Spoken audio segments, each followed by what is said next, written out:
পারবে। সেদিন রাতে দোকানে রুটি কিনতে এলো বছর 25 সুন্দরী তুরি। তার চোখ পড়লো আরঙের দিকে। আরঙও তাকিয়ে আছে তুরির দিকে। তুরি মিটিমিটি হাসছে। ও হাসছে কেন? আচ্ছা, ও কি বুঝতে পারলো যে আমি মানুষ? সেটা কি করে সম্ভব? উফ, এই পৃথিবীর সব সম্ভব অসম্ভব আমার গুলিয়ে যাচ্ছে। রুটি নিয়ে দাম মিটিয়ে ইশারায় তুরি ডাক দিল আরঙকে। আরঙও দোকানিকে লুকিয়ে চুপি চুপি তুরিকে অনুসরণ করলো। একটা বিশাল বাড়ির কাছে এসে চুপ করে দাঁড়িয়ে গেল আরঙ। কি হলো, দাঁড়িয়ে গেলে কেন? এসো, বাড়ির ভেতরে এসো। হ্যাঁ হ্যাঁ, আমি বুঝতে পেরেছি তুমি কুকুর নও, কুকুর বেশি মানুষ। তোমাকে এখানে নিয়ে এলাম তোমাকে মানুষ করে দেব বলে। এসো এসো এসো। আরং তখন তুরির পিছনে পিছনে লেজ নাড়াতে নাড়াতে ঘরে ঢুকে গেল।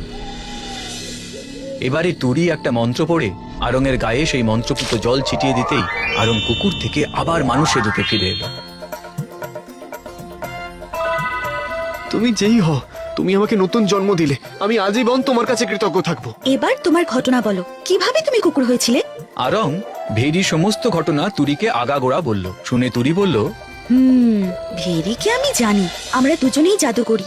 আমার চেয়ে ভেরির ক্ষমতা অনেক কম, সেজন্য ভেরিকে বড় ভয় করে। জাদুবিদ্যা ছাড়া আমরা দুজনেই প্রেতবিদ্যা জানি।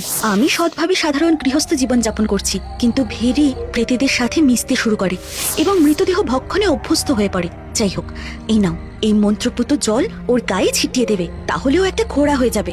আর শোনো, এই জল কিন্তু সঙ্গে সঙ্গে ফেলে দেবে, তাহলে ও আর মানুষ রূপে ফিরে আসতে পারবে না। তবে হ্যাঁ, ভেরির বাবাও একজন জাদুকর। সেই মেয়ের অবস্থা জানতে পারলে তোমার অনিষ্ট করার চেষ্টা করবে। সর্বনাশ! তাহলে কি হবে? চিন্তা করো না, তার গতিবিধির উপর আমার নজর থাকবে। কিন্তু ভেরির বাবা তো থাকে ভিন দেশে, তার গতিবিধির উপর তুমি নজর রাখবে কি করে? আমাদের পক্ষে সবই সম্ভব, সাবধানে থেকো।